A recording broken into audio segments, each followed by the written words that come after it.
The Lawrence Griffith Mansion, located in the heart of Los Angeles, stands as a striking reminder of the opulence and grandeur of the early 20th century.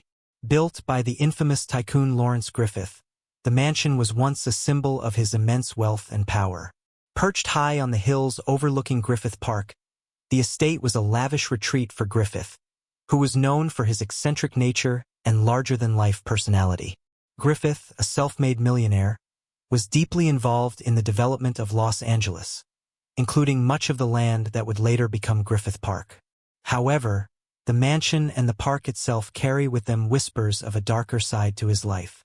After years of indulgence in excess, Griffith's health began to deteriorate, and his fortune started to slip through his fingers.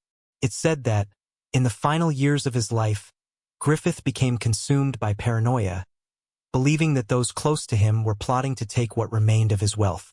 One fateful evening, Griffith's body was found under mysterious circumstances. Some say it was an accident, while others claim that it was a deliberate act of foul play. But one thing is certain: his death has never been fully explained. Since then, the mansion and its grounds have been the site of countless eerie occurrences. Parkgoers and residents of the area often report strange, unexplained events at night. The mansion, long abandoned, casts an eerie silhouette against the Los Angeles skyline. Some claim that on certain foggy evenings, the ghost of Lawrence Griffith can be seen wandering the grounds, as though searching for something he lost in life.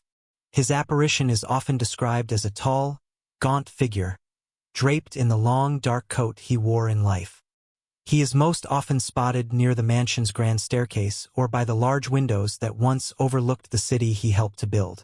Those who have ventured near the mansion late at night say they've heard disembodied footsteps echoing through the empty halls, the sound of a heavy door creaking open, even the faintest trace of a man's voice, as though calling out from beyond the grave.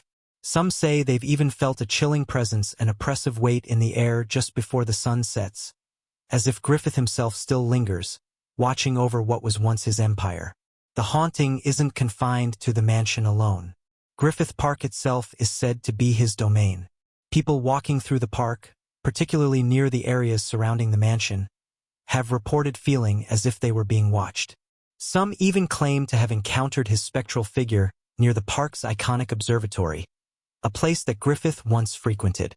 It's as if the spirit of the tycoon can't fully let go of the land he worked so hard to claim, wandering in the night, forever bound to the place that once defined him. Today, the Lawrence Griffith Mansion stands as a relic of a bygone era, and yet, its ghost still seems to haunt the land. Whether it's a shadowy figure in the park or a faint voice on the wind, Lawrence Griffith's presence endures in ways that continue to unsettle all who dare to visit. The question remains: is it the restless soul of a man undone by his own ambition, or something more sinister that lurks in the remnants of his grand design? As the years passed, the rumors surrounding the Lawrence Griffith Mansion only grew more persistent, feeding into the collective imagination of the locals. But it wasn't just stories that haunted the area, it was the inexplicable events that seemed to intensify with each passing season. It was in the late 1940s when the mansion first gained notoriety among ghost hunters and thrill-seekers. Despite its dilapidated state, the estate became an alluring destination for those curious about Griffith's restless spirit. Most notably, a small group of paranormal investigators, led by a renowned expert in spiritual phenomena, decided to spend an entire week inside the mansion, equipped with the latest technology to capture any supernatural occurrences. What they discovered within those crumbling walls, however, only deepened the mystery. On the first night, as the group set up their equipment in the grand parlor, they began to hear strange, repetitive tapping sounds echoing through the house. At first, they dismissed it as the creaking of the old wooden beams settling under the weight of the night air. But the taps grew louder, rhythmic, deliberate, almost as though someone or something was trying to communicate.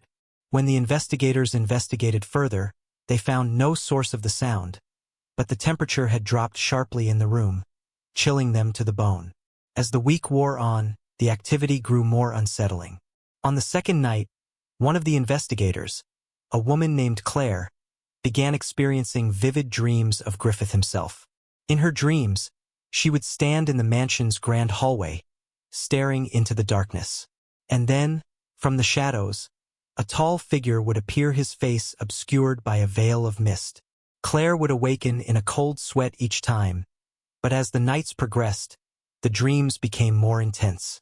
One morning, she found faint, muddy footprints leading from her bed to the hallway, as though someone had walked in the house while she slept. In the following days, strange symbols were discovered carved into the mansion's walls, cryptic, almost occult-like markings that seemed to pulse with an unnatural energy. These symbols were unlike anything any of the investigators had seen before, leading many to speculate that Griffith's obsession with power had driven him into dark, forbidden practices before his death. Could it be that, in his final years, Griffith had dabbled in the occult, searching for ways to cheat death itself? Claire wasn't the only one who began to feel the mansion's pull. A few nights later, another investigator, Robert, began to have similar dreams that felt far more real than any he had ever experienced. In these dreams, he would stand on the edge of Griffith Park, staring into the vast, darkened expanse. In the distance, the mansion's silhouette loomed, but there was something different about it, something that didn't belong. Robert would reach out, desperate to understand what was drawing him in, when suddenly, a voice would whisper his name, low, guttural, but undeniably familiar. And then he would wake, gasping for breath. The team's final night in the mansion was the most disturbing. After a day of failed attempts to capture any significant paranormal evidence, they set up a series of cameras throughout the mansion, hoping to record the strange phenomena that had plagued the house. At midnight, the air grew thick and oppressive. The old grandfather clock in the hallway began to chime, but the sound was distorted, disturbingly slow, as though the passage of time itself had been altered. Suddenly, the mansion seemed to come alive. Doors slammed open and shut, lights flickered erratically, and a low hum filled the air. As the team gathered in the main hall, they noticed something they hadn't seen before. A door, hidden behind a velvet curtain, which had previously been locked. The door was now ajar, as if someone or something had opened it. And through the crack, they could see a faint, flickering light. It beckoned them. Despite the overwhelming sense of dread that gripped them, the investigators decided to venture down the darkened corridor. As they approached the door, the humming grew louder, almost deafening. The air grew thicker, making it hard to breathe. The door creaked open fully, revealing a small room at the back of the mansion, an attic of sorts, but with a strange altar set in the center. The walls were lined with old, yellowing pages that seemed to be covered in more of those same symbols, and the air reeked of something ancient, decayed. But what they found on the altar was the most chilling discovery of all. Resting atop the dusty stone slab was a single object, a weathered, antique mirror, its surface cracked and clouded. And in that mirror, they could see a reflection not of the room they stood in, but of the mansion's former grandeur, the lavish furnishings, the opulent decor, all perfectly intact. But there, standing at the foot of the mirror, was Griffith himself. His gaunt figure, dressed in a dark coat, stared back at them with an unsettling calm. His eyes, dark and hollow, seemed to follow them, no matter where they moved in the room. Terrified, the group backed away slowly, but the reflection of Griffith remained, unchanged. It was as though the ghost of Lawrence Griffith had anchored himself to the very fabric of the house, trapped in that mirror, bound to the mansion for eternity. The team left the mansion that night, but many reported feeling an odd sense of dread long after they had left. It was as though something had followed them, lingering just out of sight, watching from the shadows. Some even claimed to have seen the figure of a man standing silently at the edge of Griffith Park, staring into the distance with that same haunting expression. Could it be that Griffith's ghost was no longer confined to the walls of his mansion? Had his restless spirit truly found a way to escape, forever tied to the land he once ruled? The mansion remains abandoned to this day, its eerie presence an unsettling landmark for those who venture too close. And while many have tried to uncover the truth behind the haunting, the answers remain elusive, just as elusive as the ghost of Lawrence Griffith, forever bound to the place he once called home. Don't forget to subscribe and like if you liked this story. The eerie events surrounding the Lawrence Griffith Mansion only seemed to intensify after the investigators' harrowing experience. Word of the strange discoveries spread through Los Angeles like wildfire, and soon, the mansion became a point of fascination for thrill-seekers, urban explorers, and even amateur historians eager to uncover the secrets of the infamous tycoon. In the weeks that followed, new witnesses came forward, each with their own chilling account. A local woman named Sarah, who lived in a house near Griffith Park, claimed to have seen the figure of a man standing in the mansion's window on several occasions. The odd part, the mansion was long abandoned, with no sign of life for years. And yet, each time Sarah passed by, she would swear that she saw the same silhouette of a tall man, staring out toward the park with an unblinking gaze. Sometimes, she'd catch a glimpse of movement behind the curtains, always in the dead of night. One evening, Sarah decided to venture into the park to investigate for herself. She wasn't alone. A group of curious onlookers had gathered near the edge of the property, all whispering about the strange events that had plagued the mansion for decades. As Sarah walked closer to the gate, a strange sensation washed over her, like an invisible force was pushing against her chest, urging her to turn back.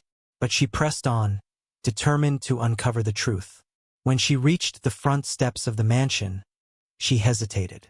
The air was thick with a sense of unease, and the oppressive silence that hung over the place seemed almost unnatural. But Sarah wasn't one to back down from a challenge, so she pushed open the creaking iron gate and stepped onto the overgrown lawn. She moved cautiously toward the front door, but before she could reach it, she froze. From the corner of her eye, she noticed something, or rather, someone standing in the distance. It was a figure, just barely visible in the fading light, but unmistakable. The tall, gaunt figure of a man in a long, dark coat. Her heart raced as she stared at him, the shape of his silhouette hauntingly familiar. Could it be Griffith himself? The figure didn't move. It simply stood there, staring toward the mansion with an eerie calm. Sarah called out to him, but there was no response. She took a hesitant step forward, but suddenly, a sharp gust of wind howled through the trees, sending a flurry of leaves spiraling into the air. And in that instant, the figure was gone, vanished without a trace. Shaken, Sarah turned to leave, but as she did, she noticed something peculiar. A faint glow emanating from the mansion's upper floors. It wasn't the soft, warm light of a lamp or a candle, but something cold, ethereal, like the glow of a forgotten memory. Without thinking, she began to climb the overgrown staircase to the front door, driven by an overwhelming urge to know what was causing the strange light. Inside, the mansion felt even colder than it had before. The once grand foyer was now a shadow of its former self, with cracked walls and dust-covered furniture. But as Sarah ventured deeper into the house, the glow grew stronger, more intense. She followed it through the darkened hallways, her footsteps echoing in the silence, until she reached a door that had been locked for decades. It was the same door that the paranormal investigators had discovered the hidden passage leading to the attic. But this time, the door wasn't just ajar. It was wide open, as if inviting her in.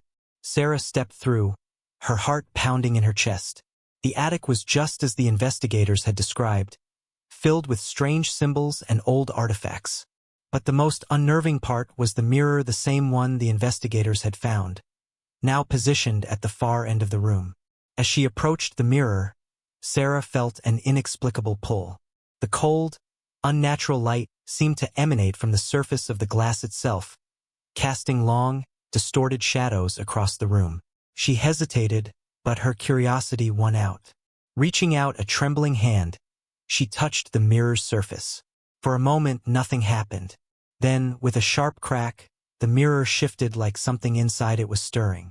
Sarah stumbled back in shock as the reflection in the glass warped and twisted. The room she was standing in began to blur and fade, replaced by a vision of the mansion in its prime. The once glorious halls were filled with laughter, music, and the scent of fresh flowers. But amidst the celebration, Sarah could make out a figure, a man standing alone in the corner, his eyes dark and hollow, his face twisted in a grimace. Suddenly, the reflection shifted again. This time, Sarah saw Griffith himself. He stood at the edge of the mirror, his gaunt form towering over her, his hollow eyes locked onto hers. The expression on his face was not one of anger or malice but something far worse. It was desperation. His lips moved, as if trying to say something, but the words were drowned out by an overwhelming sound, a cacophony of whispers that filled the room. She couldn't understand the whispers, but they seemed to grow louder, more urgent, and soon, they felt like they were coming from inside her own mind. The mirror began to pulse, the glow intensifying with each passing second, until it became blinding. Sarah tried to pull away, but her body refused to move. She felt trapped, as if the mirror had taken hold of her, pulling her into its depths. The last thing she remembered before everything went dark was the unmistakable feeling of cold fingers brushing against her skin. When she was found hours later, she was standing in front of the mansion, her eyes wide with terror, her body trembling uncontrollably. She had no memory of what had happened, only a sense of being lost in time, as though she had glimpsed something beyond the veil of the living. Her story, though unsettling, only added to the growing legend of the Lawrence Griffith Mansion. But Sarah wasn't the only one to experience the mirror's grip. As more people dared to venture into the mansion, more strange occurrences began to unfold. Each person who touched the mirror seemed to be marked, haunted by visions of Griffith's tortured soul and the mansion's dark past.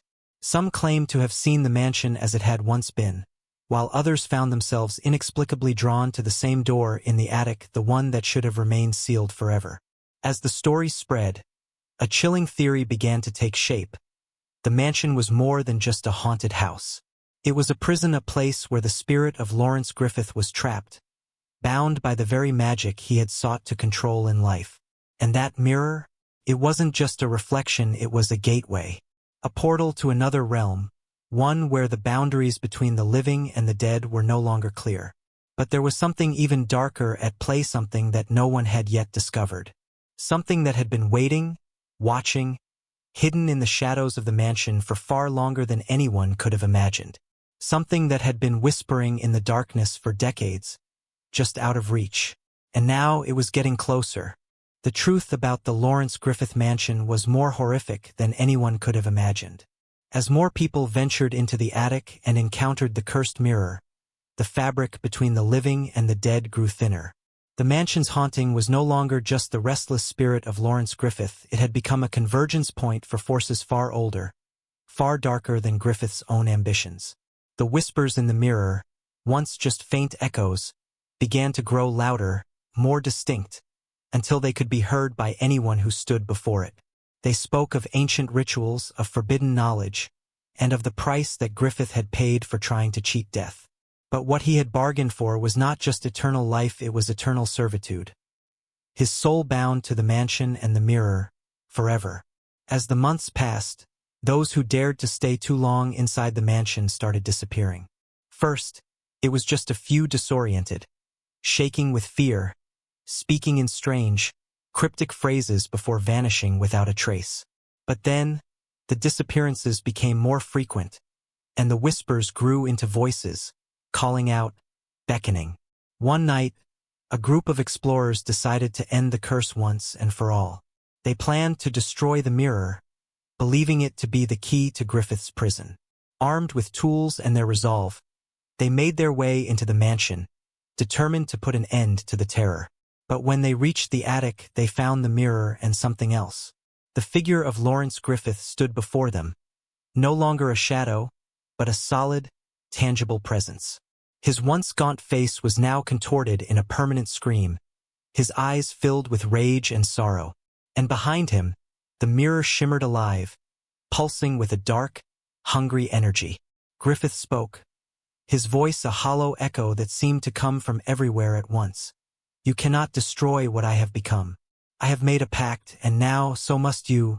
The ground trembled beneath their feet as the air grew cold, freezing the explorers in place. They tried to run, but it was too late. One by one, they were pulled toward the mirror, their screams drowned out by the deafening sound of the whispers. In the end, the mansion stood silent again. No one could explain what happened that night, but from then on, the legend of the Lawrence Griffith Mansion grew even darker. It was said that anyone who approached the mansion after dark would hear the whispers calling from within, and that the ghost of Griffith, forever bound to the house, would be waiting, watching, for the next soul to cross its threshold. And the mirror? It still waits in the attic, a gateway to another world, where Lawrence Griffith's torment continues, and where those who dare to enter are never truly seen again. Don't forget to subscribe and like if you liked this story.